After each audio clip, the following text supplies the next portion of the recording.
आज हम करने जा रहे हैं प्लाजो की कटिंग। तो प्लाजो की कटिंग में क्या रहता है कि जो भी हमारा हिप का मेजरमेंट रहता है, देखिए ठीक है, उसमें 1.5 इंच प्लस करते हैं। तो हिप प्लस 1.5 इंच, तो जो आंसर आएगा उस आंसर में हम आगे क्या करेंगे, प्लस 4 इंच करेंगे और उसको 4 से डिवाइड कर देंगे। तो जो फाइनल आंसर आएगा ये हमारा हिप की हम मार्किंग का जो है मेजरमेंट लेंगे। अब मेरे पास 34 इंच क्या है, ये 1.5 इंच प्लस करने के बाद का मार्जिन मेजरमेंट है 34। अब इस 34 में मैंने 4 ऐड किया, मेरे पास आया 38 को मैं 4 से डिवाइड करूंगी तो मेरे पास आएगा 9.5। ठीक है, तो ये 9.5 से हम हिप की मार्किंग करेंगे। तो सबसे पहले ये जो ऊपर की लाइन रहेगी इसको हम क्या करेंगे, हिप की मार्किंग के लिए यहाँ पर 9.5 इंच पर ये एक निशान लगाएंगे। अभी इसी लाइन का हमने क्या कर देना है, हाफ कर देना। हाफ कैसे करोगे, 9.5 इंच के ऊपर आपने रखा, इंची टेप को फोल्ड किया जहां तक आपका आए। अब मेरा आया है 4.75, 5 से 2 इंच कम पे। तो ये मैं इसको क्या करूंगी, 5 से 2 इंच कम पे एक निशान दे दूंगी। ये इस लाइन का क्या हो गया, सेंटर हो गया। अब हमने लगाना है आसन का निशान। आसन के लिए हम क्या करते हैं, देखो जितना हिप का मेजरमेंट आया है हमारा, हिप प्लस 1, ये हमारा क्या हो जाता है, आसन। ये एक सिंपल तरीका है जिससे हम आसन का निकाल लेते हैं। और एक जैसे हम कहते हैं ना कि एक स्टैंडर्ड मेजरमेंट हो जाता है, या एक एवरेज हम निकाल लेते हैं कितना रहे। तो आप ये देखिएगा 34 से लेकर 44 तक आप क्या करोगे, 11 से 11.5 इंच तक आसन का नाप रख सकते हो। तो इसका जो आसन का हम कितने इंच पे कितना रखेंगे, इसका पूरा ट्यूटोरियल वीडियो जो है हमारा यूट्यूब पे अपलोड हमने कर रखा है, तो वो आप देख लीजिएगा, वहाँ से आपको पूरी गाइड मिल जाएगी। तो अब क्योंकि ये 34 इंचेस हैं तो मैं यहाँ पर इसको 11 इंच पर इसके आसन का निशान दे रही हूँ, ये 11 इंच पे। अब ये दोनों 11 इंच वाले पॉइंट हम क्या करेंगे, आपस में मिला के एक स्ट्रेट लाइन बना लेंगे। अब इस स्ट्रेट लाइन के ऊपर हमने जितना ऊपर हिप लाइन का मेजरमेंट लिया था ना, उतना ही निशान हम यहाँ पर इस पर देंगे और सेंटर भी देंगे। तो अब ये हिप लाइन हमारी थी कितनी, 9.5, ये वाला निशान यहाँ तक कितना हो गया हमारा, 9.5, ये हमारा सेंटर है। ठीक है, तो अब हम क्या करेंगे, इस पॉइंट को इस पॉइंट से मिलाएंगे और ये जो हमने सेंटर बनाया था इसको डॉटेड लाइन से मिला लेंगे। ये देखिए ये हो गया। अब ये करने के बाद आपने देखना है कि आपका थाई का मेजरमेंट कितना है, यानी पट का नाप कितना है। तो ये मेरा 9.5 था, पट का नाप मेरे पास कितना है, 24 इंच है, यानी इसका हाफ हुआ 12। तो मैं ये 12 इंच पे यहाँ से निशान लगाऊंगी, ये चीज ये लग गया। तो मेरे पास क्रोच एरिया कितना बढ़ गया मेरा, 2.5 इंच। ये 2.5 इंच हमने क्रोच एरिया बढ़ा लिया हमारा।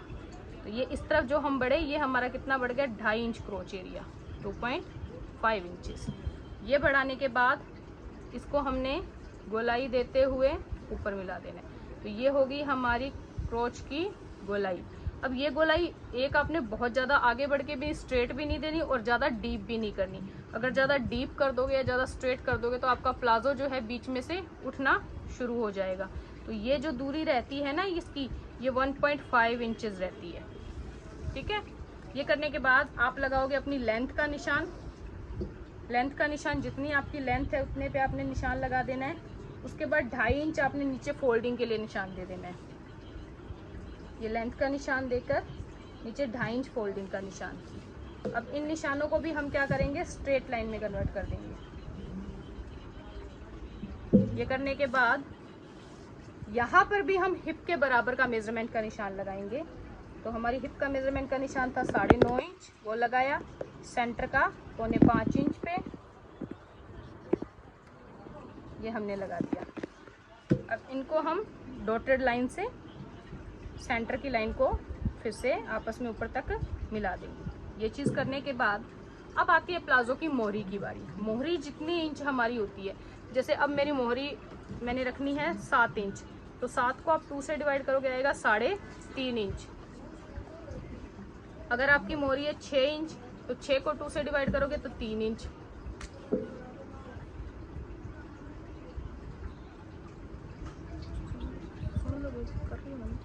और जैसे अब मेरी है 6.5 इंच, 6.5 इंच को हम 2 से डिवाइड करेंगे तो अपना आएगा 3.25। तो अब हमने क्या करना है, ये जो हमने सेंटर की लाइन लगाई है, इस सेंटर की लाइन से 3.25 यानी 3.25 इंच इधर और 3.25 3.25 इंच इधर, यानी सेंटर से राइट साइड में भी 3.25 इंच और लेफ्ट साइड में भी 3.25 इंच हमने निशान लगा देना है। ये क्या हो जाएगा, हमारा प्लाजो की मोहरी का निशान हो जाएगा। और हमने अब जब ये निशान मिलाने हैं तो अपनी कर्व पट्टी के जो बाहर वाली साइड है ना, वो इस तरह से रखते हुए यहाँ पर यूं जो है शेप का निशान लगा देना है, ये चीज़। और ये जो इधर 3.25 इंच वाली लाइन थी उसको भी हमने ऊपर जो हमारी क्रोच की लाइन है उससे इस तरह से मिला देना है। इसको नीचे वाले मार्जिन वाले को हल्का सा तिरछा करके हम मिलाएंगे, क्योंकि जब ये फोल्ड होगा तो ये ऊपर वाले कपड़े के बराबर आ जाएगी। अब एक चीज़ देखिएगा कि हमारा ये जो क्रोच एरिया था, इसके नीचे से हमने थाई का निशान लिया 12 इंच पे, तो 12 इंच तो उसका फिक्स हो गया। लेकिन जब आप बैक बढ़ाओगे तो 2.5 इंच और बढ़ने के बाद ये 14.5 इंच हो जाएगा, यानी आपको अमूमन 3 से 4 इंच की लूजिंग मिल जाएगी, जिससे आपका जो प्लाजो है वो थाई पर फंसेगा नहीं। ठीक है, तो ये हो जाएगी आपकी फ्रंट की काट।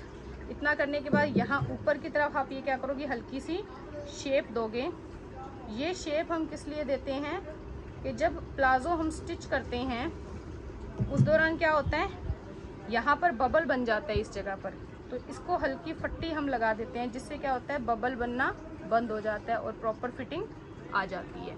ठीक है, ये सेंटर का निशान आपको ऑलवेज लगाना है, जिससे कि जब आप कटिंग करो तो आपके प्लाजो की मोहरी घूमे नहीं। अब हम कर देंगे इसकी कटिंग। कटिंग करते वक्त हमने ध्यान देना है, जब हम कटिंग करें तो हमें सिर्फ इस लाइन की कटिंग करनी है, इस साइड की हम कटिंग करेंगे। इस तरफ से हम कोई कटिंग नहीं करेंगे, क्योंकि जब हम बैक निकालेंगे तो इसको हम उसके ऊपर रख के बैक के कपड़े के ऊपर फिर निकालेंगे।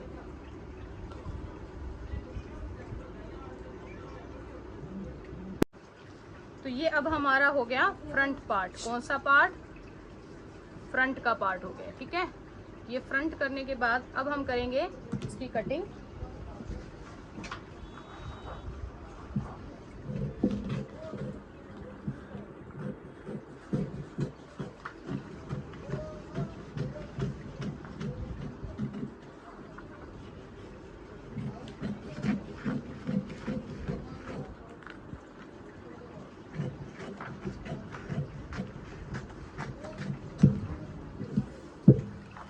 हमारे फ्रंट की कटिंग हो गई है, सिर्फ हमने इसी साइड को कट किया है।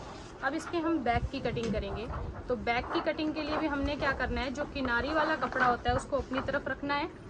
ठीक है, और जो हमारा फ्रंट है उसको क्या करना है, किनारी से किनारी मिलाते हुए उस कपड़े के ऊपर सेट करना है। लेकिन सेट करने से पहले जो ये हम नीचे का हिस्सा रखेंगे उसमें हम क्या करेंगे, क्योंकि हमारी हिप साइज़ कम है, ज़्यादा हैवी साइज़ नहीं है, तो हम 4.5 इंच का एक निशान लगाएंगे इस तरह से।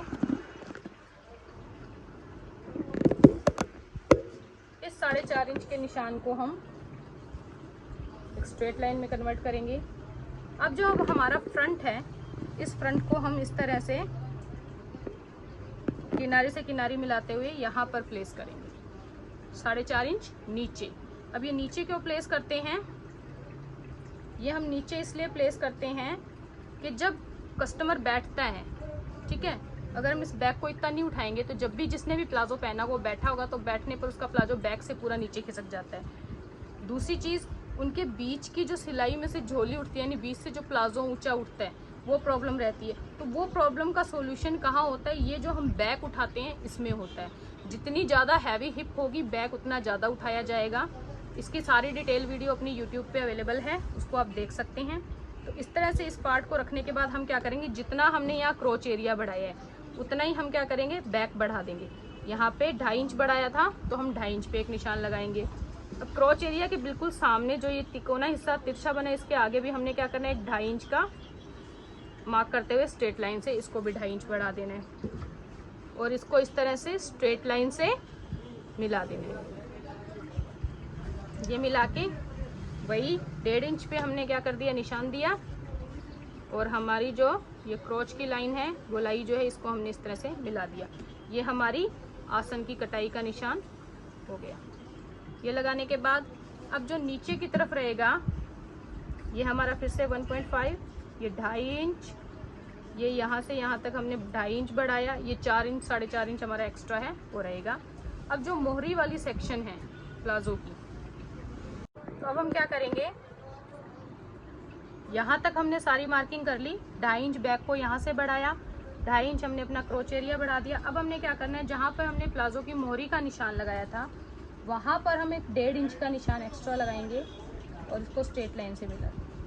ये बैक हमने यहाँ से नीचे से 1.5 इंच बढ़ा दिया। मोहरी से हम सिर्फ 1.5 इंच बढ़ाएंगे, चाहे आपका मोहरी का साइज जो भी हो, बैक की जो मोहरी रहेगी प्लाजो की वो सिर्फ 1.5 इंच बढ़ेगी।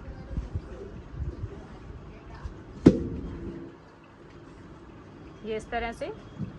अब जो बैक बढ़ाते हैं, अगर आपने यहाँ से क्रोच एरिया 3 इंच बढ़ाया तो 3 इंच रहेगी, ये जगह भी 3 इंच रहेगी, लेकिन ये जगह जो है आपकी 1.5 इंच फिक्स रहेगी। यहाँ से आपने सिर्फ 1.5 ही बढ़ाना है।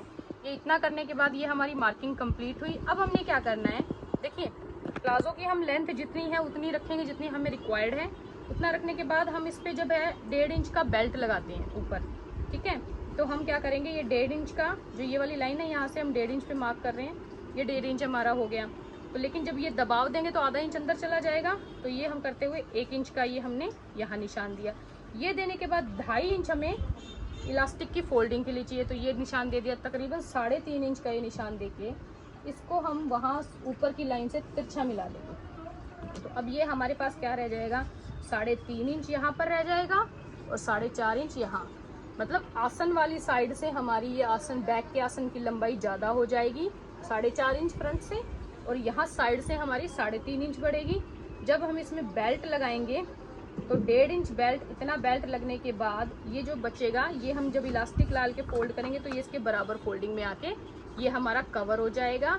और यहाँ से हमने सिर्फ नॉमिनल फोल्डिंग देनी है, जिससे ये बैक जो है फ्रंट से 2 से 2.5 इंच एक्स्ट्रा बनी रहती है। तो अब करेंगे हम इसकी कटिंग।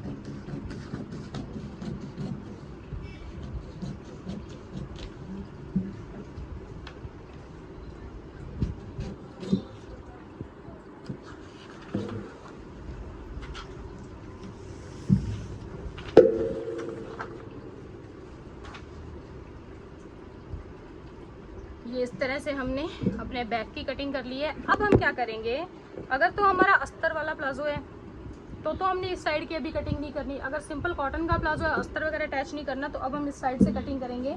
यहाँ से हम क्या करेंगे, जो हमारी किनारी है उसको हम छांटते हुए चलेंगे, और जब हम यहाँ पहुँचेंगे तो यहाँ से हम हमारी शेप के अकॉर्डिंग इसकी कटिंग कर देंगे।